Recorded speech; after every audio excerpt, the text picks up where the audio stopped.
And so yes, in this person's situation, even though they are in a tax bracket while working that most people think is relatively high, Roth conversions make complete sense. So alternatively, we see in this situation that Roth conversions don't make sense for this specific situation. And what is the key difference between this situation and the previous one we showed you? Well, it all comes down to this. So a very common question that we receive is, do Roth conversions make sense while you're working? Now, most advisors and CPAs will tell you absolutely not. Your taxes are higher while you're working than they will be in retirement. Well, in this video today, we are going to show you why they may be absolutely wrong in this assessment. Let's get into it. And so in deciding whether a Roth conversion makes sense while you're working, there are essentially three questions that you need to be able to answer. First is, what will my tax rate be today while I'm converting? We know that in order for a Roth conversion to make sense, you have to be converting at a lower tax rate than you will see later in retirement. And then this leads us to the second critical question. What is my estimated future tax rate? Or said another way, what is the rate that I'm trying to avoid in the future with a Roth conversion today? And then finally, will I have additional opportunities at some point in the future to convert at lower rates than I can convert at right now? And so for instance, a conversion today may make sense in terms of the tax rate you are paying today versus the tax rate you're avoiding. But if there are additional opportunities, let's say that I'm retiring and I have a 5-year stretch that is a more opportune time to perform a conversion, well then it might not make sense to convert while working because I can just convert during that 5-year time frame. And so these three questions you have to be able to answer in order to assess whether a conversion makes sense while working, or really whether a conversion makes sense at all. Now, there's an old adage in retirement planning that prevents many CPAs and advisors from even considering a conversion while you're still working, and that's taxes will be lower in retirement. Now, if this adage is true, then yes, it doesn't make sense to convert while working because you'll be paying lower taxes in the future. Well, the problem is this adage of taxes being lower in retirement isn't completely true. Now, in terms of tax planning figures, your effective tax rate is vastly different than what's called your marginal tax rate. So your effective tax rate in retirement is often lower. Your marginal tax rate can oftentimes be higher. Now, your effective tax rate you find by taking all of the taxes that you paid throughout the year and essentially dividing this by the total income that you took. And the reason your effective tax rate is oftentimes lower in retirement is because you have some tax preferred assets, some tax advantage assets that you can use. So for instance, Social Security is a very tax preferenced asset. When you take money from Roth accounts or taxable accounts, that has a lower tax rate than if you take from ordinary income taxed accounts. And so all of these income sources oftentimes add up to having a lower effective tax rate, but this doesn't mean that your taxes will be lower in retirement, or at least in terms of conversions, the taxes that we care about will be lower. And here's what I mean. Your marginal tax rate oftentimes in retirement can be much higher. So let's go through an example to show exactly what I mean. Here we have a worker that's in the 22% bracket, and he plans on retiring next year and immediately filing for Social Security. Now, he has nearly all of his assets in tax-deferred accounts, and so he doesn't have that many options in terms of where to withdraw from in retirement. He essentially has Social Security, and then to meet his income goal up and above Social Security, he has to take from these tax-deferred accounts. Now, here's a snapshot of his tax graph when he's on Social Security. Now, we're going to bring in a tax hurdle called the Social Security Tax Torpedo. Now, the Social Security Tax Torpedo can raise your marginal bracket because of a double taxation zone. Essentially, the amount of your Social Security benefit that is taxed is determined by how much other taxable income you have. Said differently, as you take $1 from tax-deferred accounts, it forces 85 cents of your Social Security benefit into being taxed. And so $1 withdrawal from your tax-deferred accounts forces $1.85 into being taxed. And so you see a spike in your marginal rate. So that's exactly what we see in this person's situation.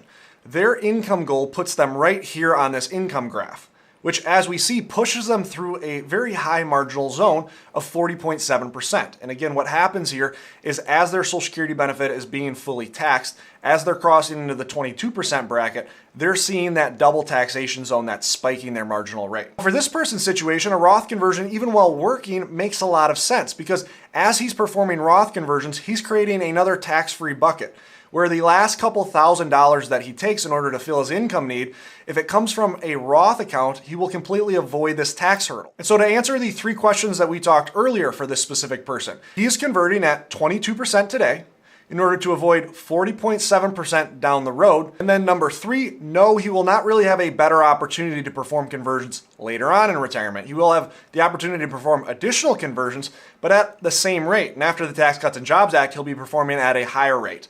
And so for this specific person's situation, yes, it does make sense to perform Roth conversions even though he's working and in what most people would think are some relatively high tax brackets. Now, a big added benefit that you have right now when considering Roth conversions while working is the Tax Cuts and Jobs Act. This was put into law in 2018. It's set to expire in 2025. So in 2026, we are reverting back to the old brackets. Now, the Tax Cuts and Jobs Act raised the standard deduction for a married couple by about $10,000 and lowered each tax bracket by about 2 to 4%. And so what we're going to see in 2026, our brackets rise back up into the old bracket. So there's a window of opportunity right now that we all have in order to pay a little bit more in taxes in order to avoid some of the tax hikes that we expect to see in 2026. And so this can add to the case of converting while working. So let's walk through another example. So now we have a couple that is living in California and they are currently in the 24% bracket with how much they earn. And they are in desperate need of performing Roth conversions in order to minimize RMDs down the road in about 9 years. And so how do we assess for this couple if conversions make sense? Well, here is the most important variable in this couple's situation. When they retire, they plan on leaving California and moving to Wyoming. So they plan on leaving a relatively high income tax state in California and moving to a no income tax state in Wyoming. And so very simplistically, here is their tax situation today. They are currently in the 24% federal income tax bracket, but they are in the 9.3% California state income tax bracket. So adding those two together, they're paying a 33.3% marginal tax rate if they're performing any conversions today, notwithstanding any other tax hurdles that they may be pushed into. So even though they have the added benefit of converting underneath the Tax Cuts and Jobs Act, we see that the 9.3% added state income tax is too big of a hurdle for their situation. Again, most of the tax brackets will adjust by 2 to 4%, but they are going to be foregoing an added 9.3% state income tax add-on if they perform conversions in Wyoming rather than in California. So to answer the starting three questions, they would be converting at 33.3% today to avoid some of these tax brackets in retirement that you see on the screen here.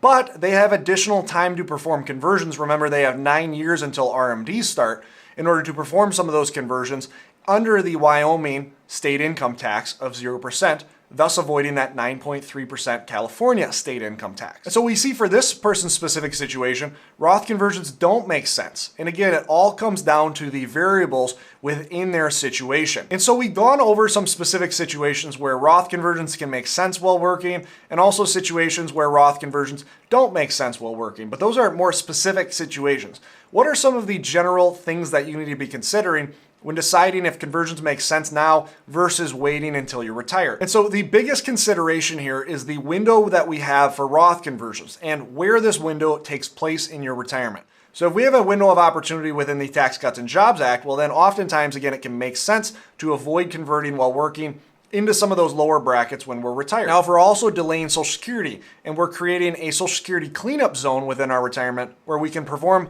many Roth conversions while delaying that Social Security benefit, once again, that might lead towards not converting while working. But if you find yourself in a situation where you're working later into your life, and maybe there's not time to delay Social Security further, or maybe because of whatever's going on in your situation, there's just not that large of a window of opportunity, well then yes, conversions while working might be a necessity. And even though you're paying higher rates than maybe other peers and retirees are paying, as they have some of those windows of opportunity later in their retirement, for your situation, you don't have that large window of opportunity. And so that might mean that you have to convert while working. The second consideration is the healthcare hurdle that you might have in retirement. And there are two sides to this coin here. First off, if you're retiring before 65 and you're entering onto ACA insurance, the income that you report will determine how much your healthcare costs are, both from an insurance premium standpoint, but also from an out-of-pocket standpoint. And so oftentimes when we see somebody, let's say, retiring at 62, and they're going on to ACA insurance immediately until they enter 65 and are on Medicare, we see that they want to report a very low income to earn a subsidy. Affordable Care Act subsidy is one of the biggest saving points within someone's retirement, specifically early on in retirement. The retiree can go from paying as much as $1,000 per month when they aren't earning a subsidy to paying as low as less than $100 a month if they are earning that healthcare subsidy. And so the problem here is to report a low income, you really can't perform any Roth conversions. And so in a situation where somebody's trying to earn an ACA subsidy, they've just shrunk their window for Roth conversions. Another consideration here is if you're working long enough that you now have to worry about Roth conversions pushing you up into different IRMA categories. Now, IRMA, for those that don't know, is a mandate that if you show too much income, you will be forced to pay higher Medicare premiums. Now, IRMA is a 2-year look back. So the income that you show at 63 will translate to what you owe in Medicare premiums at 65. Well, let's say that we have a situation where we have an individual that is 65 but still working, and they're earning enough income that the income that they're earning would push them above an IRMA threshold. Now, because this person is still working, they may want to perform conversions even though they're in some higher brackets. Now, you might be sitting here saying, well, won't that push them up into additional IRMA thresholds, thus translating to additional Medicare costs? Well, probably not, and here's why. In the eyes of Medicare, they offer something called an appeal process due to a life-changing event. Now, do you want to know one key thing that is considered a life-changing event? When somebody goes from working to retired. And so they may show high income while working, but many retirees can appeal that and completely get their IRMA eliminated. And so performing conversions while they're still working and already filling up some of those IRMA thresholds and then being able to appeal that later can completely wipe out their IRMA that they would be facing if they were retired and performing those large conversions. And so this can lead to performing conversions while working rather than waiting until that person is retired. One that we already touched on but will vary state by state is the state income tax that you are paying now versus the state income tax that you are paying in retirement. Now, if you're somebody who's planning on moving in retirement to a lower income tax state, well, then it might not make sense to convert while working. It might make sense to delay that until you have additional windows of opportunity while you're retired in one of those lower tax states. Now, if you are a retiree that is planning on staying in the same state, then it may make sense to still perform conversions. Now, it all depends on your state income tax system, if it's a progressive tax system or if it's a flat tax system. If it's a flat tax system, likely that state income tax will cancel out from when you were working to when you are retired. You'll be paying that same flat tax either way.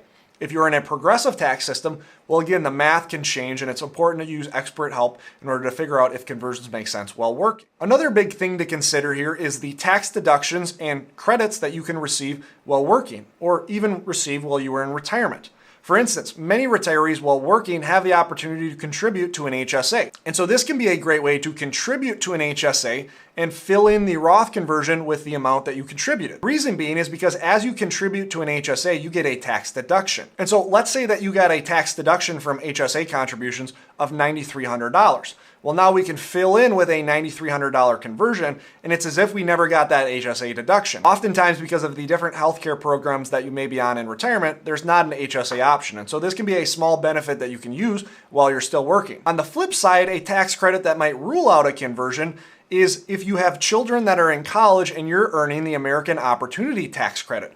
The reason being is because this tax credit starts to fade out the higher income that you show. The last thing that you want to do is perform a Roth conversion, thus increasing the taxable income that you are showing and losing that tax credit. Again, a tax credit is much more valuable than a tax deduction.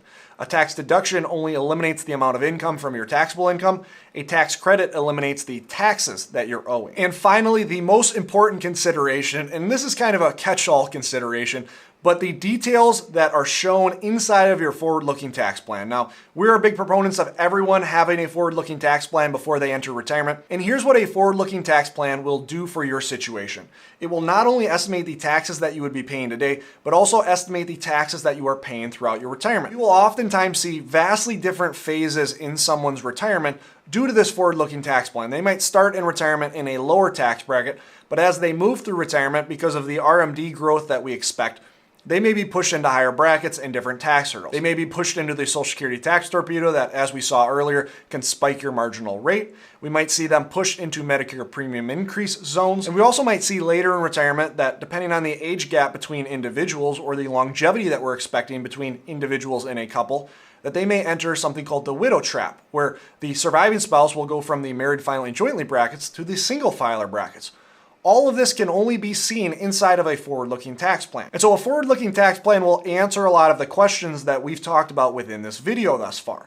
And that's why it's so important to equip yourself with this forward-looking tax plan before entering retirement. Now, if you wait until retirement to be equipped with this forward-looking tax plan, well, then you may miss out on all the important considerations for whether it makes sense to convert while still working in those last couple years of working. And so the traditional advice and general advice will say that it's absolutely crazy to perform Roth conversions while still working. Well, I think following general advice is absolutely crazy. Everything in retirement is relative and everyone's situation is different. And so assessing whether a Roth conversion while working makes sense for your situation is the whole ball game. And because of the IRS tax code, you will oftentimes see different spikes throughout your retirement in your marginal tax rate, thus making conversions while working likely make sense. Right here is exactly what I mean. This video tells a story of a retiree who thought they were in the 12% marginal tax bracket, but actually saw their marginal tax rate rise 316%, up to 49.95% because of an intersection of a few different tax hurdles. Click on this video to see what I mean.